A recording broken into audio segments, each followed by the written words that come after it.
عادی بھائی، اگلا سوال ہے۔ میں پاکستان پولیس میں ایک آفیسر ہوں اور میں نے ماسٹر ڈگری کر رکھی ہے۔ میں انتہائی ایمانداری کے ساتھ اپنے فرائض سر انجام دیتا ہوں۔ آپ کی ویڈیوز بڑے شوق سے دیکھتا ہوں اور باقی دوستوں کو شیئر بھی کرواتا ہوں۔ پوچھنا یہ ہے کہ بعض اوقات مدعی کی جانب سے کیس کی پیروی کے لیے خود سے ہی رقم کی آفر ہوتی ہے جو ہم قبول کر لیتے ہیں، کیونکہ حکومت کی طرف سے جو فکس رقم ملتی ہے جس میں کورٹ کیس چلانا ممکن نہیں ہوتا، کیا یہ رقم لینا جائز ہے؟ دیکھیں جی، یہ ایک اعتبار سے تو مشکل سوال ہے۔ سب سے پہلے تو ہم سلوٹ کرتے ہیں جی ایسے لوگوں کو جو ایمانداری کے ساتھ اتنی بڑی ڈگری لے کر بھی پولیس کے محکمے میں 40-50 ہزار کی نوکری، اتنے کی نوکری ہوگی ان کی، کر رہے ہیں۔ تو یہ تو حقیقت بات ہے کہ میں نے پہلے بھی، میرے آپ کو پتہ ہے پولیس کے حوالے سے آلریڈی ایک کلپ آ چکا ہے یوٹیوب پہ، آپ جا کے لکھیں لیڈی پولیس آفیسر، تو وہ جو ایک لیڈیز میں سے تھیں ایک، ان کے اوپر چند نمازیوں نے حملہ کیا کراچی کے اندر، تو اس میں نے بتایا تھا کہ پولیس کو ریسورسز ہماری حکومتیں نہیں دیتی۔ جس طرح ہم اپنی فوج اور ایجنسیز کو بجٹ دے رہے ہیں نا، اس سے آدھا بجٹ بھی اگر پولیس کو دیں تو ہماری یہ سول ایجنسی ان سے بہتر نہیں تو ان کے برابر کام کر کے دکھا سکتی ہے، اور اس کے پیچھے ایشوز یہی ہیں۔ میری کئی ایک پولیس آفیسرز کے ساتھ ڈسکشن ہوئی ہے، وہ کہتے ہیں بعض اوقات ہم مجرموں کو پکڑ لیتے ہیں لیکن چھوڑنا اس لیے پڑتا ہے کہ اب ان کو عدالت کے سامنے جب پیش کریں گے اور گاؤں ایریا سے شہر لے کے جانے کا خرچہ ہے وہ ہمیں فکس 5,000 روپیہ یا 5,500 روپیہ حکومت دیتی ہے۔ تو اگر مجھے 3 شرابیے پکڑ کے ایک چھوٹے گاؤں سے لاہور لے کے جانے پڑ جائیں اور وہاں سے واپسی پر اور ان کو روٹی بھی کھلانی پڑ جائے تو میرے پورے مہینے کا ٹی اے ڈی اے فارغ، اگلے دن تو میں مجرم پکڑ ہی نہیں سکتا، اور اگر پکڑوں گا تو مجھے چھوڑنا پڑے گا کیونکہ میں کیس کی پیروی نہیں کر سکتا، اور اس وجہ سے کئی ایک مجرم چھوٹ جاتے ہیں۔ البتہ جہاں کہیں مخالف پارٹی انوالو ہوتی ہے نا، وہاں پہ ان کو پھر یہ ایج مل جاتا ہے کہ مخالف پارٹی جو حق پہ ہوتی ہے اور انہوں نے اپنا کوئی دشمن پکڑوایا ہوتا ہے تو وہ پیسہ لگانے کے لیے تیار ہو جاتی ہے۔ ان کو بھی پتہ ہے کہ پولیس والوں کے پاس تو ٹی اے ڈی اے نہیں، تو یہ بیچارے چھوڑ ہی دیں گے۔ یہ میں ایماندار پولیس آفیسرز کی بات کر رہا ہوں، بے ایمانوں کی نہیں۔ بے ایمانے تو اس سے ڈبل پیسہ لے کے تو ان کو مجرموں کو چھوڑ دیں گے، ان کی تو بات نہیں کر رہا، ایماندار پولیس آفیسر، اور ان کے لیے واقعی حقیقت ہے کہ زندگی ہینڈ ٹو ماؤتھ گزر رہی ہوتی ہے۔ بل میں پہلے آپ کو ایک اسٹرکٹ حدیث بتا دیتا ہوں، بخاری اور مسلم دونوں میں حدیث ہے، نبی علیہ السلام نے زکوٰۃ کے جو عاملین ہیں، جو سورہ التوبہ کی آیت نمبر 60 میں آیا ہے کہ جو زکوٰۃ کے کلیکٹ کرنے والے لوگ ہیں نا، زکوٰۃ کے 8 مصارف میں سے ایک مصرف ان کی تنخواہیں بھی ہیں، ان کی تنخواہ زکوٰۃ میں سے جائے گی جو زکوٰۃ کلیکٹ کر رہے ہیں۔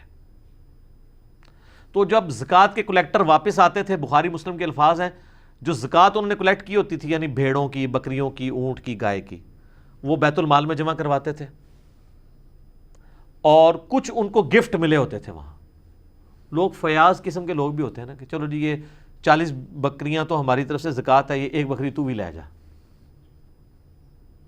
تو کہتے تھے یہ وہ ہے جو ہم نے زکوٰۃ اکٹھی کی، اور یہ سر بخاری اور مسلم دونوں میں، مشکات میں پہلی جلد میں زکوٰۃ والے چیپٹر میں آپ کو حدیث مل جائے گی، اور کہتے تھے یہ جو کچھ بکریاں ہیں نا، یہ ہمیں لوگوں نے گفٹ کیے ہیں، یہ بیت المال کے لیے نہیں، یہ ہمارا گفٹ ہے۔ تو نبی علیہ السلام کہتے تھے نہیں، یہ بھی بیت المال میں جائے گا، تم جا کے اپنے ماں باپ کے گھر میں بیٹھو، اپنی ماں کی گود میں جا کے سر رکھو، میں دیکھتا ہوں کہ تمہیں وہاں پر کون یہ گفٹ دیتا ہے۔ نبی علیہ السلام کے الفاظ ہیں، کیونکہ تمہیں اس پوسٹ کی وجہ سے گفٹ ملا ہے۔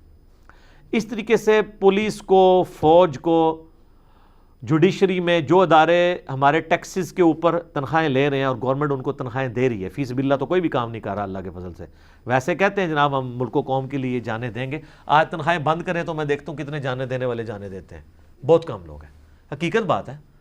اب میں اپنے آپ کو بھی اس میں انکلوڈ کرتا ہوں۔ تو اس طرح کے جو محکموں میں لوگ کام کرتے ہیں وہ تنخواہیں لے رہے ہیں، اب وہ چونکہ آلریڈی تنخواہ لے رہے ہیں، اب اس تنخواہ میں ایڈ ہو کے جو گفٹ ان کو ملتا ہے نا سر، وہ ان کے لیے حلال نہیں ہوگا۔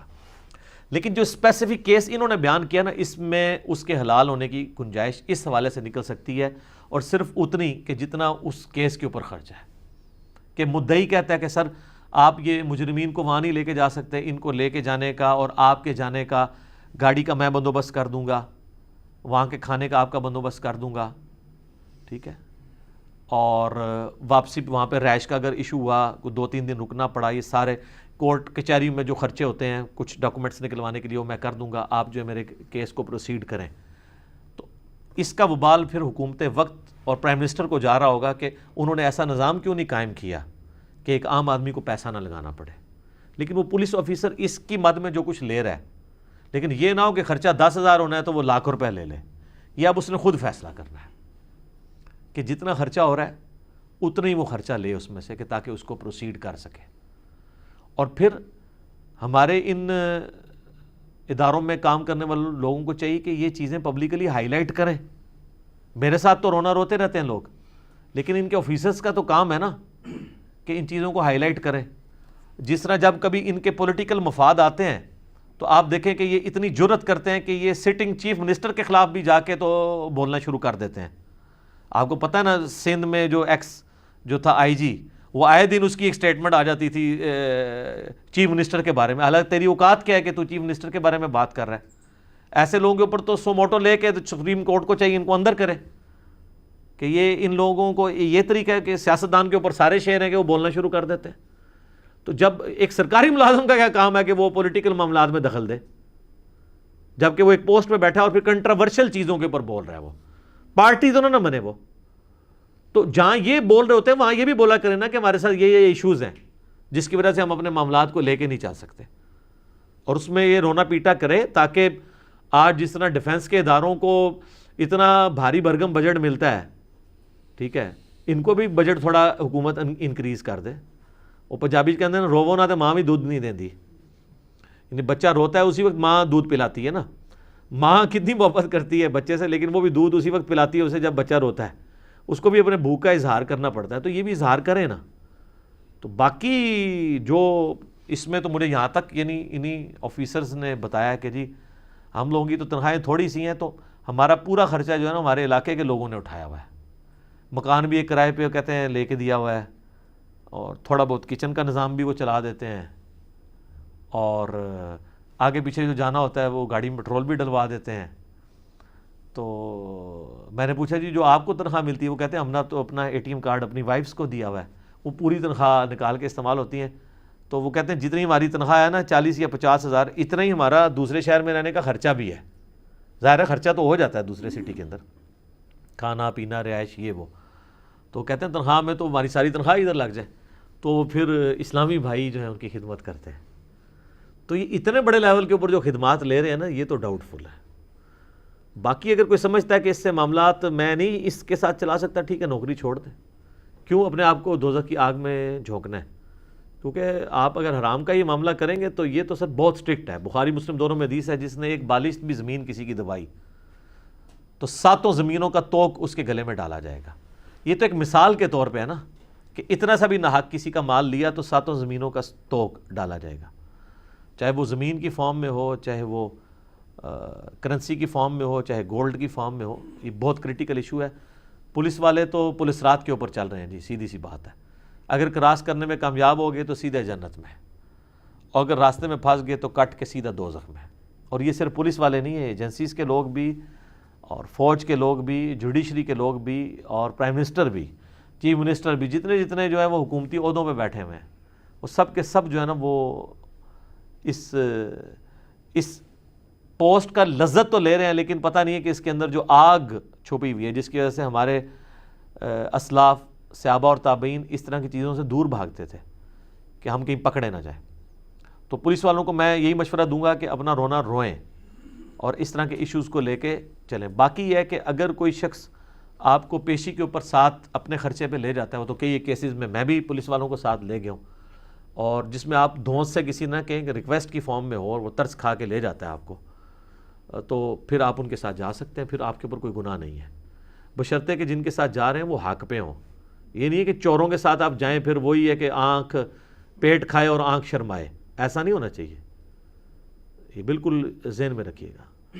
اور پھر اگر مظلوم غریب ہے تو پھر آپ اپنی جیب سے بھی اگر لگانا چاہتے ہیں تو ضرور لگائیں. اگر اس کی آپ مدد نہیں کر سکتے، کم از کم ظالموں کا ساتھ تو نہ دیں، کہ جو پیسے والے لوگ ہیں آپ ان کا ساتھ دیں. تو اس حوالے سے یہ لوگ تو پولیس رات سے گزر رہے ہیں جی، ان کو اپنا خیال کرنے کی ضرورت ہے. باقی زیادہ کسی کو مسئلہ ہے تو اپنی جاب بدل لے یا اپنی موٹر وے پولیس میں ٹرانسفر کروا لے. آپ پتہ ہے ایک عام آفیسر کو جتنی 45-50 ہزار تنخواہ پولیس میں مل رہی ہے نا, موٹر وے پولیس کی تقریباً آلموسٹ اس سے ڈبل ہے, تنخواہ بھی اور فیسلٹیز بھی, ان کی بچوں کی ایجوکیشن کے اعتبار سے اور ہاسپٹل کی ہیلتھ کے پوائنٹ آف ویو سے. لیکن ایماندار لوگ تو یہ ٹرانسفر کرواتے ہیں خوشی خوشی, بے ایمان لوگ تو کہتے ہیں اللہ نہ کرے کبھی موٹر پولیس میں ہم جائیں, موٹر وے پولیس میں. کیوں؟ وہاں تو لاکھ تنخواہ لینی ہے مہینے بعد, یا انہوں نے ہفتے کا حرام کا لاکھ کما لینا ہے. وہ موٹر وے پولیس کی نوکری سے ٹرانسفر اس پولیس میں کرواتے ہیں, حلال والے ادھر سے ادھر کرواتے ہیں. یہ میں آپ کو ریالٹی بتا رہا ہوں. یہ پولیس والے جب میری ویڈیو دیکھ رہے ہوں گے نا تو وہ سمجھ رہے ہوں گے کہ جناب دائیاں کو ٹھڈ نہیں چھپے ہوتے, یعنی جو دائیاں ہوتی ہیں نا ان سے پیٹ نہیں چھپے ہوئے ہوتے. تو وہ یہ اس طریقے سے ایماندار آدمی تو ادھر جانے کی کوشش کرتا ہے, اور بے ایمان آدمی کہتا ہے جناب میں کدھر چھوڑ دیتا ہوں, انہوں سے پکھا مارن لگے نا, وہ ادھر آنے کی کوشش کرتا ہے. تو لیکن یہ آخرت کے پوائنٹ آف ویو سے دیکھا جائے تو پھر ظاہر ہے کہ جی دنیا میں آپ کو روکی سوکی تو کھانی پڑے گی. مثالیں ہم صحابہ کی دیتے ہیں, اہل بیت کی دیتے ہیں کہ جی چولہا نہیں جلتا تھا 3 مہینے تک, بخاری مسلم میں آتا ہے نبی اسلام کے گھر. تو یہ صرف بیان کرنے کے لیے ہے, یا اے سی والی مسجد میں بیٹھ کے مزے لے کے بیان کرنے کے لیے اس پہ عمل کوئی نہیں کرنا. آپ نے عمل کرنا ظاہر ہے مشکل ہے, اور وہ تو ظاہر ہے کہ علماء نہیں عمل کر رہے, تو یہ بیچارے عام دنیا دار لوگ جو دنیا میں اس طریقے سے مختلف پوسٹ کے اوپر ہیں, ان کا تو اتنا تزکیہ نہیں ہوا, ان سے آپ کیسے ایکسپیکٹ کریں گے. باقی آپ کو پتہ ہے پولیس کے ہاتھ ہمیں بھی لگے ہیں, لیکن اس کے باوجود ہم کہتے ہیں کہ پولیس اوورآل ایک مظلوم طبقہ ہے. اگرچہ کئی ایک ان کی اپنی غلطیاں بھی ہیں جس کی وجہ سے ان کو لوگ برا سمجھتے ہیں, لیکن گورنمنٹ نے بھی ان کو جس طریقے سے یعنی ڈراموں کے ذریعے یا اور طریقوں سے بدنام کیا ہے, تو اس میں ان کا بھی پورا ہاتھ ہے. تو یہی ہم جناب کہیں گے کہ جناب بچ جائیں. آپ اپنا مفتی آپ کے اندر بیٹھا ہے, صحیح مسلم میں حدیث ہے گناہ وہ جو تیرے دل میں کھٹکے اور تو ڈرے کہ لوگوں کو پتہ نہ چل جائے.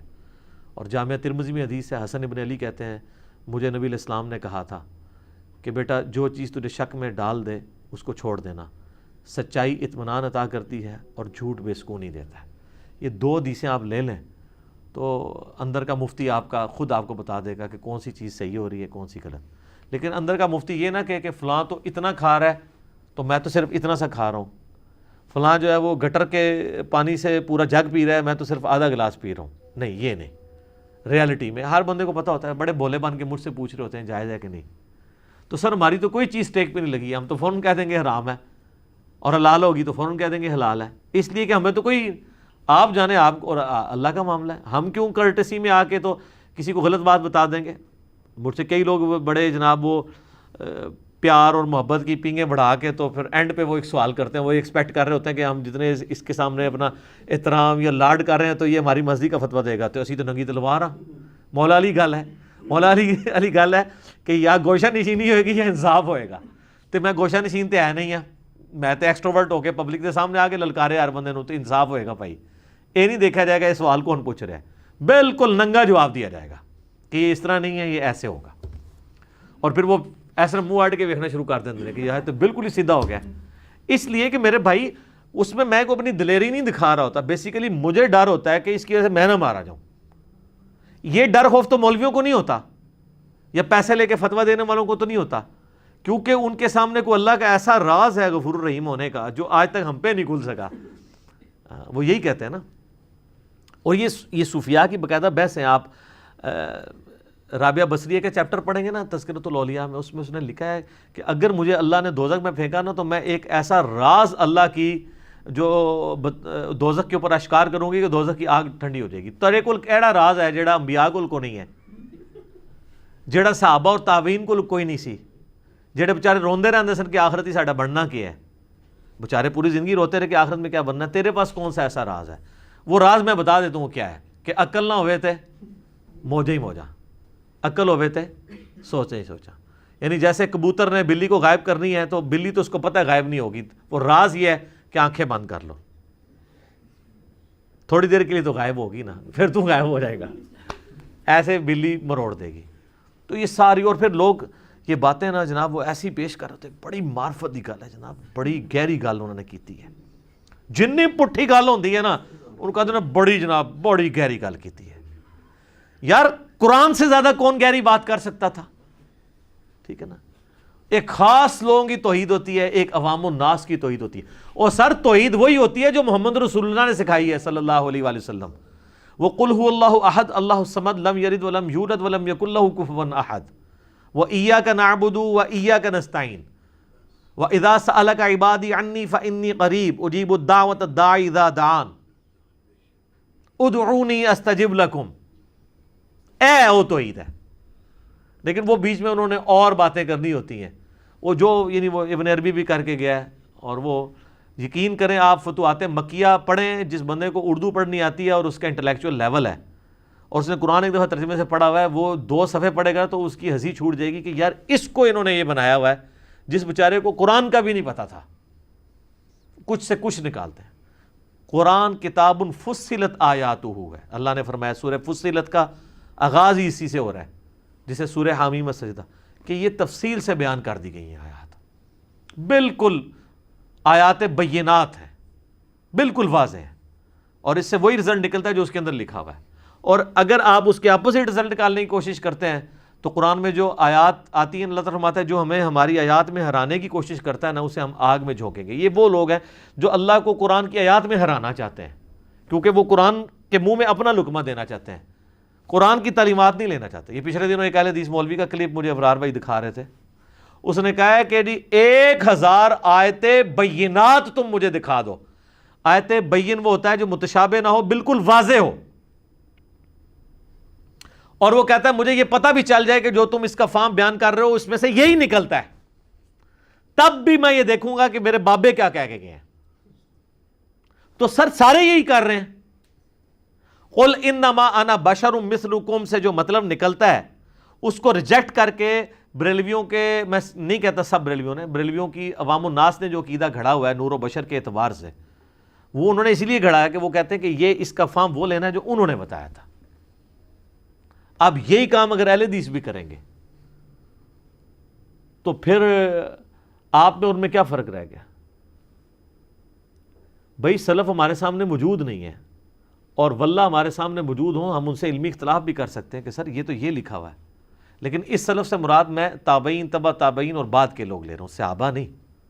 صحابہ کا تو سورس آف نالج نبی علیہ السلام تھے. صحابہ کرام نبی علیہ السلام کے جو ریفرنس سے بیان کرتے تھے, وہ ظاہر دین تو صحابہ ہی حجت ہیں دین کے اندر, انہی کا فارم لیا جائے گا. ٹھیک ہے, اور اس فارم کو اسی طریقے سے, ان کو میں صحابہ کا فارم بتاتا ہوں, پھر اذانیں شروع ہونے والی ہیں, اسی پہ کنکلوڈ کرتا ہوں, پھر اذان کے وقفے کے بعد اگلے سوالات کریں گے. صحیح بخاری میں حدیث ہے, جنگ جمل کا وقت قریب تھا.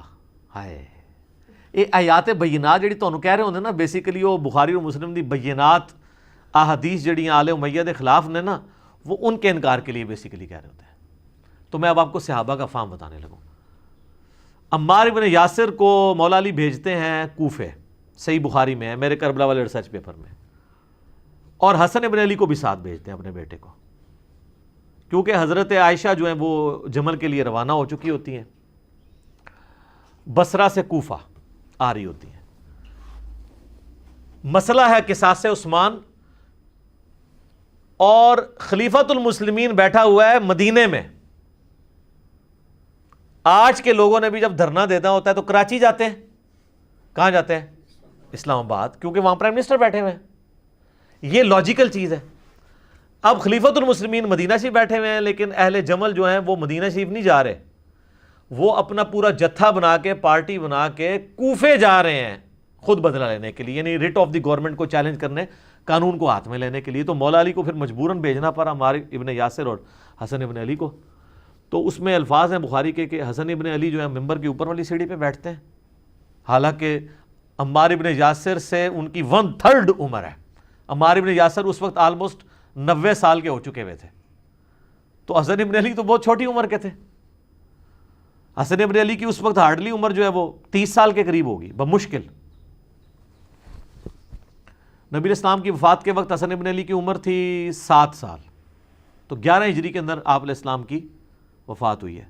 تو یہ صفین جو ہے وہ 37, تو آپ دیکھ لیں وہ آلموسٹ 30 سال کے قریب ہوتی. اور وہ عمار ابن یاسر خطبہ دیتے ہیں کہ لوگوں اللہ نے تمہیں آزمائش میں ڈال دیا ہے، ایک طرف دنیا اور آخرت میں تمہارے نبی کی بیوی ہیں، یعنی حضرت عائشہ کی رسپیکٹ نہیں انہوں نے کام کی، آخرت میں بھی جب بیوی کہہ دیا تو جنتی خاتون مان لیا نا۔ اور قربان جاؤں امام بخاری نے اس حدیث کو حضرت عائشہ کی جو فضیلت پہ چیپٹر باندھا ہے نا اس میں بھی ڈال دیا ہے، کچھ چھپا کے نہیں لکھا۔ یہ کہتے ہیں جی وہ ڈھونڈ ڈھونڈ کے حدیثیں، اب مجھے بتائیں حضرت عائشہ کی فضیلت میں اگر کوئی بخاری کھولے گا تو وہ اس حدیث کے اوپر پہنچ جائے گا، پھر گستاخ ہو جائے گا انہاں دے نزدیک۔ تو گستاخ انہوں کون کر رہا ہوئے گا؟ امام بخاری، نعوذ باللہ۔ تو یہی وہ ہے نا جس پہ میں نے بولا تھا وہ امام بخاری نیم رافضی، ٹونٹ کے طور پہ میں نے بولا تھا ناسبیوں کو، تو انہوں نے میرا کلپ کاٹ لیا تھا، وہ یہی حدیث تھی، وہ آدھا جملہ کاٹ لیا انہوں نے۔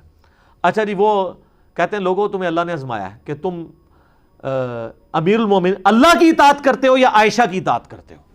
حضرت علی کے ساتھ ذکر کیا اللہ کی اطاعت، کیوں؟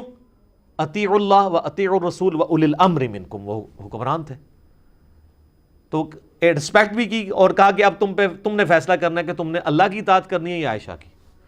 اب مجھے بتائیں اس میں حضرت عمار ابن یاسر کا فہم کیا ہے کہ وہ حضرت علی کی پیروی کو، حکومت وقت کی پیروی کو قرآن کے حکم کے تحت اللہ کی پیروی مانتے تھے نا، اور مخالفین کو وہ کہتے تھے کہ وہ اللہ کے حکم سے حکم عدولی کر رہے ہیں۔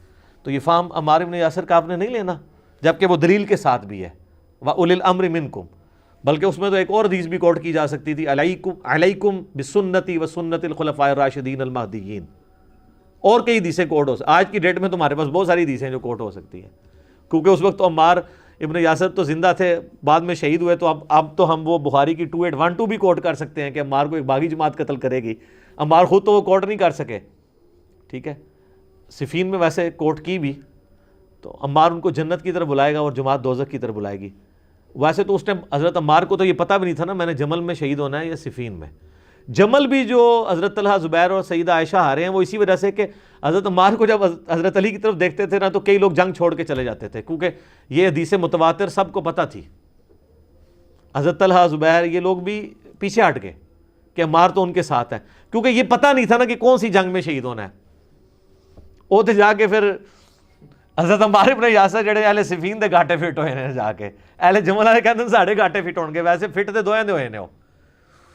انہوں نے اس طرح ہو گئے کہ انہوں نے میدان چھوڑنا پیا، دوسروں کے اس لیے ہو گیا کہ وہ آج تک بھگت رہے ہیں اس کو، ہماری ویڈیوز کے بعد تو بہت زیادہ بھگت رہے ہیں۔ تو میرا خیال ہے یہ فہم صحابہ کی اگر بات کرتے ہیں نا اسلاف کا فہم، تو اسلاف کا فہم عمار ابن یاسر اسلاف نہیں ہے، تو ان کو بھی دیکھنا چاہیے۔ بخاری میں حدیث ہے کہ عمار کی زبان کو اللہ نے شیطان سے محفوظ کیا ہے، نبی علیہ السلام کی حدیث ہے۔ تو عمار کے شیعہ بنے، آل امیہ کے شیعہ نہ بنے، ٹھیک ہو گیا جی۔ اب اذانیں شروع ہو چکی ہیں، بقیہ کے صلوات انشاءاللہ اذان مغرب کے وقفے کے بعد انشاءاللہ۔